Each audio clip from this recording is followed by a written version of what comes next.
everybody, welcome to Steelers Weekly presented by Geico. I am Missi Matthews. It is time now to get you ready for the Steelers' upcoming game.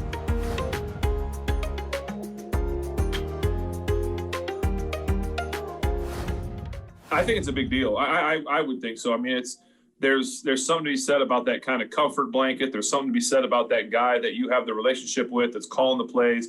Not sure exactly how they do it up there, but it would, to me, it would be a big deal not to have Coach Randy on game day in my ear. Hi everybody, I'm Missi Matthews. Welcome to the Matchup Show presented by Power Home Solar. We are talking wild card weekend. The Browns coming to HEINZ Field for a Sunday night football matchup. Let's introduce you to our panel today. Mike Prisuta of the DVE Morning Show, and then we also have former Steelers quarterback Charlie Batch. Lots of questions for him today as well, and Matt Williamson from Steelers Nation Radio and DVE, also kind enough to join us today. And guys, it is exciting. The playoffs are here. I can tell you, the turf guys are starting to paint the field. The AFC logo pursuit is going on. I know that probably makes you super excited to know that super it is. Excited. I'm glad it's not the NFC logo. Otherwise, they'd have to redo it. Yeah, I'll get on it and make sure it's the right one. It is. I saw it. So anyways, guys, a big matchup. The 15th time in NFL history. Two teams met in the last week of the regular season, meeting again in the first round of the playoffs. So, Pursuit, I'll start with you. Since these two teams just played, this is also number 3. How do their game plans change or not change this weekend?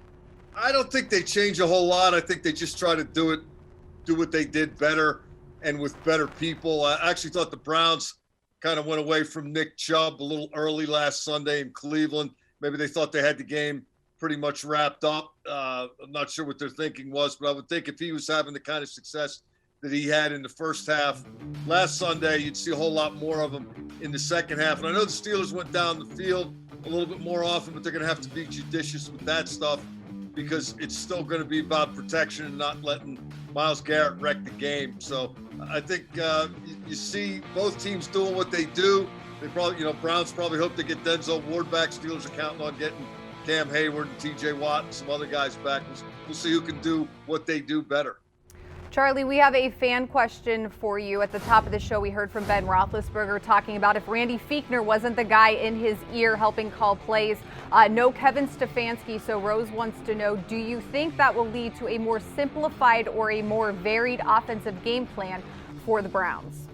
Well, I think it could be a little bit more advanced, because you never know right now. And with Alex Van Pelt taking over the reins, will he now be a little bit more aggressive in his play calling, especially down the field throws? So that's something that you have to pay attention to. If you're the Steelers coaches, now you have to go back and kind of look at some of those games that he actually called plays in, which was years ago, that now you have to look back and say, okay, how aggressive was he with his play calling? So the coaches have a little bit of a challenge ahead of them as well. Okay, Matt, the Steelers received some good news today. They activated Eric Ebron and Cassius Marsh from the COVID-19 list. Joe Hayden is still on there. So how is not having Joe Hayden on Sunday going to affect the Steelers secondary? Yeah, I'm sure it's breaking his heart not to play in this one against the Browns, the former team, all that. He's obviously a leader of a high-quality corner, man or zone. But I got to say, I'm pretty darn impressed with Sutton. And I think he's a very strong fill-in. And you don't lose anything from the slot perspective because of Hilton. I mean, we're not going to see any of Lane, I'm sure, this week. But I think they're more than capable of handling it. Plus, they rushed the passer so well, and they rushed the passer so well last week, even without their top guys. So it's a pretty corner-friendly environment. All right, speaking of that pass rush and the Steelers defense, let's look at the Steelers defensive rankings compared to the Browns offensive rankings. Of course, as you had mentioned, Prisuta, TJ Watt was on his couch week 17, so was Cam Hayward. They were texting, and Prisuta, what do you think they were saying as they were watching that Browns offense? What I hope they were saying, and I doubt they were saying this, but I hope they were saying, we have to do a much better job against Nick Chubb, and we cannot, under any circumstance, let Baker Mayfield break contain, get outside the pocket, and either run or throw. I imagine they were just busting each other's chops and maybe they were seriously analyzing that. I don't know, but I think Charlie, you know better than I would. But when you're on a team, you get plenty of time for film study, right? If you're just watching a game, you're probably just watching a game. But always job one is stop the run. But with Cleveland, it's so much more critical because If you let them run, then you set up the play action, then you set up the play action bootleg, and that's how you end up with Baker Mayfield in victory formation at the end of the game. Charlie, what do you think, and what did Baker and company show you last Sunday? Well, I thought Baker was patient throughout the course of the game. Of course, they're just trying to get that running game going, but it's a little hard to tell because we didn't have some of our guys on that defensive side of the ball. But now when you look back, the nature of their offense, they've always been running the ball. When you have two running backs that score 11 touchdowns, that means you're committed to running the football there, and that's where Baker's success has come off of. So the Steelers have to be aggressive, understanding that they have to stay within their lanes as they attempt to rush the quarterback, but they have to be disciplined only because of Baker's mobility. Vince Williams was back last week, Matt, but also Robert Spillane's at practice. We don't know if he will be good to go for game action on Sunday. How does the Steelers defense look as they are heading into the final few days of practice here? I think they look good. You know, we talked about Hayden, and that's a slight concern, but I got to think Hayward and Watt and some of these guys are going to be a lot fresher. You mentioned the second level, and you throw Williamson into that mix now. Now they have a few more options depending on down and distance situations on those true linebackers. And it's going to be a big game for them. I mean, kind of as these two mentioned, they throw a lot at you. It's a very diverse run game, and it's really important. There's a lot of design quarterback movement and those type of things. A lot of play action, you know, really trying to get those linebackers to bite and then throwing over their heads.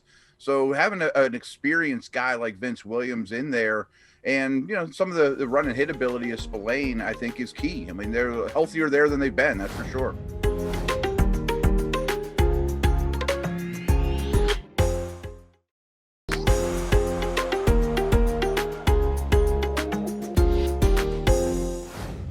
Welcome back, everyone. Steelers Weekly presented by Geico continues. Hi, everybody. Welcome back to the Matchup Show presented by Power Home Solar. Some news to report in terms of who is allowed to be inside HEINZ Field for the game on Sunday. The Steelers releasing the statement from Director of Communications Burt Loughton saying, "We are disappointed we will not be able to host our season ticket holders and other fans at HEINZ Field on Sunday night against the Cleveland Browns in our AFC wildcard game. The state is only permitting 2,500 total people in the building, so that includes players, coaches, and staff. It will also limit fans in the seating bowl to just family and friends of players and of the team." All right, Prisuta, we've talked to Dave DeCastro and a number of guys about the atmosphere and maybe the lack of a real home field advantage this year. What do you make of it just being a small number once again, and what that could potentially mean for the atmosphere here on Sunday? You know, other than the much discussed communication issues, you know, the defense can hear what the offense is saying and vice versa.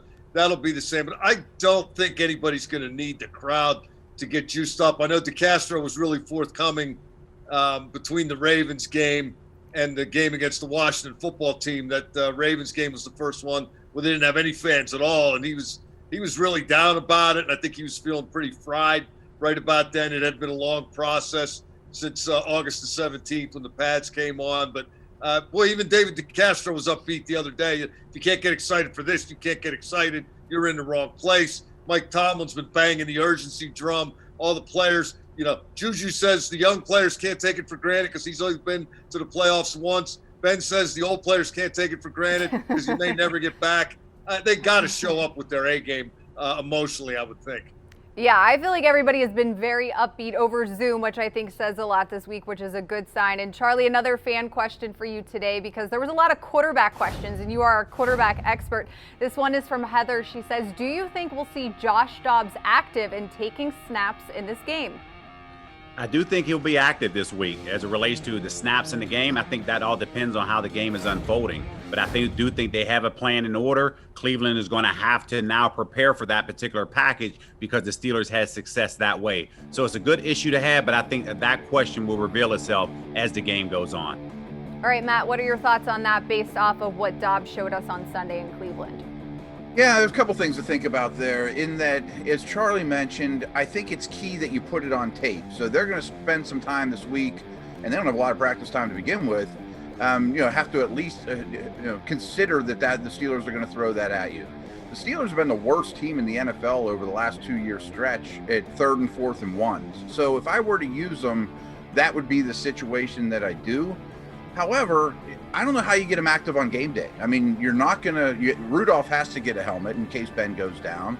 And, I would rather have a guy like Rader maybe in the game as opposed to Dobbs. I mean, when in doubt, I want to snap the ball to Ben, not Dobbs. And Rader was somebody Coach Tomlin gave props to for his special teams play in Cleveland on Sunday. Okay, let's talk X factors.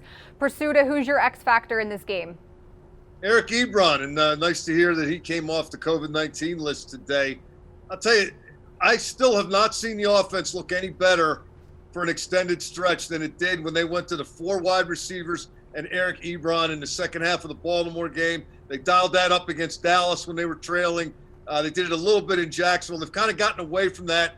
I know you can't really run the ball in that personnel group unless it's a jet sweep, but I think they come up with so many great matchups with that group of 5, and Ebron is critical to that. I know he started dropping passes the second half of the season, but I think he's a guy they need to have on the field and making his plays when they come to him, because I think even when the plays don't come to him, he's going to influence the play and impact the play.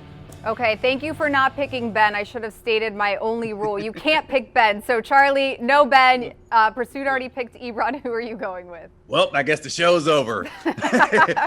No, actually, I'm going against the norm here, and I'm going to go Jordan Berry. And the reason why I say that is because in the second half of this year, the Steelers offense have taken them a while to get going, and they really struggled in that first quarter. So in that pace right there, Jordan Berry is going to have to now punt the football directionally to make sure he's able to pin Cleveland down just in case this offense is off to another slow start. And when they're ready to go, at least they're starting out with decent field position. So Jordan Berry is my key this week.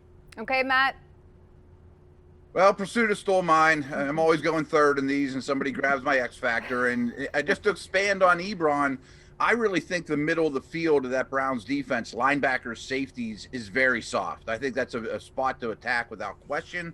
So I'm going to call a quick audible, though. But with Filer likely coming back at left guard, I think there's 6 offensive line sets that they've had success with in former years now can really be a real factor for them and be physical at the point of attack. I'd like to see some of that without Gerald Hawkins as the 6th offensive lineman.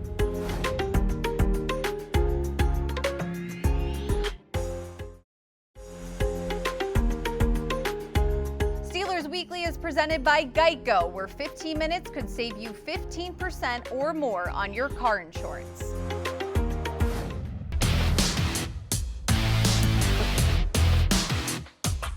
It's a new year and a new season for the Pittsburgh Steelers. As the team prepares for its first postseason appearance on home soil since January of 2018, they do so with a fresh start on fresh turf.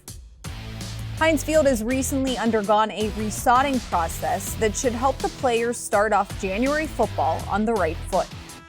Well, we usually resod it once after our summer concerts to begin the season, and then we'll do a little bit around 20,000 square feet or so after about 10 football games, and then we usually do whole field after the high school games. Well, we didn't have the high school games this year, so we were able to stretch it out a little bit further. So we went ahead and did it. After week 13, we knew the weather was still going to be good, and we had one more regular season game and wanted to have something nice for the playoffs.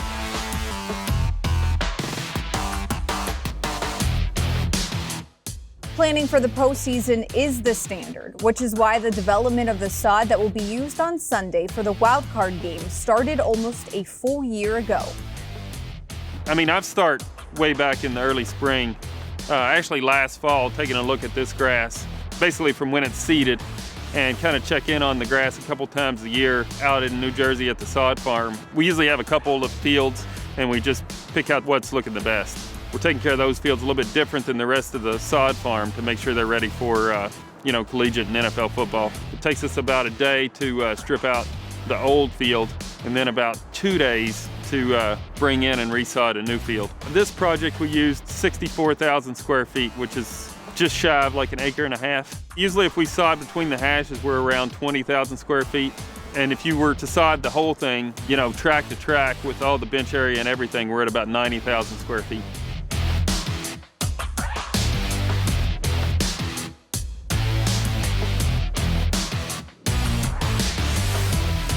Well, this time of year, it's harder to control the moisture here in Pittsburgh. We don't get a lot of sun. We do get a lot of wind, but not a lot of sun. Once things get wet, it's hard to dry things out. That's why we use the sod from Tucko Turf Farms, because their native soil matches up so closely with a USGA spec sand. We want a fast, firm, dry surface. When we have like a blank field, the first thing we normally do is we paint the lines first, but we string the sidelines so we know where the lines start and stop. We want to paint the lines first and paint kind of from the inside out so we don't track over what we've already painted. And as far as the end zones and logos go, we use stencils. We use a tracing pattern stencil, which is like 8 mil or 10 mil plastic with holes cut in it. So we measure out, we use strings to locate exactly where the logo will go, pull the logo off and connect all the dots.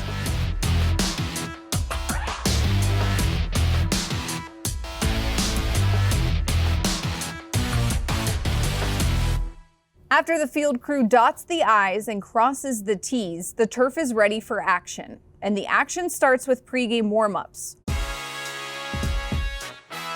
Whether it's a position group doing their weekly ritual or a little friendly competition, one member of the Steelers organization has been at the center of it all for almost 2 decades. So on game days, approximately 3 hours before the game, I have my stretching routine that I take the guys through. We're superstitious in the fact of who goes in what order and what time.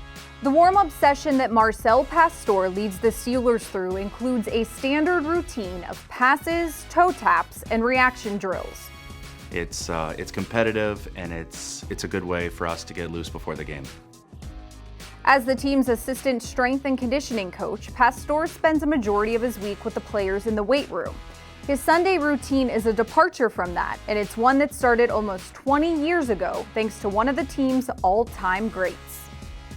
The first year that I was here in 2001, prior to the game, HEINZ wanted somebody to throw with, so I just jumped in and he and I started playing catch, and it kind of evolved from HEINZ to Heath to AB to the DBs, and it just kind of evolved, and we've kind of come into a routine maybe the last 4 or 5 years. It's kind of fun, and you know what's coming and when. So for a typical pregame, the amount of throws that I'm making are probably close to 300 to 400.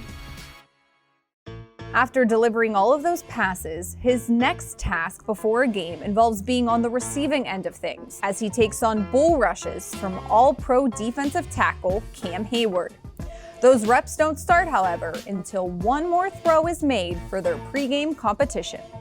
It was prior to the game one day. I had 2 balls in my hands. We got just done throwing it with the DBs, and then I warm up Cam Hayward before the game, and he just grabbed one of the balls, and we saw Carl our photographer, standing over by the ball bag, and Cam says closest to it has to do, the other person has to do 10 squats. So it was just something fun, it was something silly.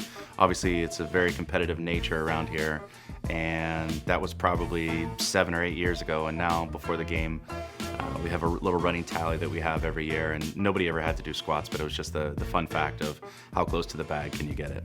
A funny story is I was an intern with the Washington football team in 1998, and Trent Green and I were playing catch on the side, and I asked him, I was like, wouldn't this be fun if there's like a career in football that you could be just like the warm-up guy, you could just throw with everybody. And 22 years later, I'm here just doing that and living out a dream and having fun and going to work, and we have good people, and we're all in this together.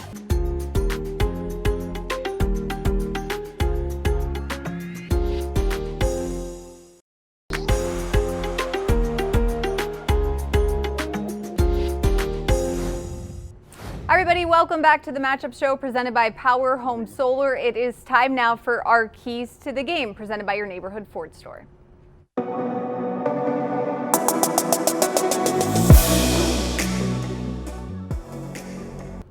All right, ask and you shall receive. Matt, you get to go first this time, so Prisuta and Charlie will have to wait. Matt, give us your key to a win on Sunday. My concern, first of all, the Browns are in a bad spot. I mean, the Steelers have been big brother. The Browns haven't won here forever.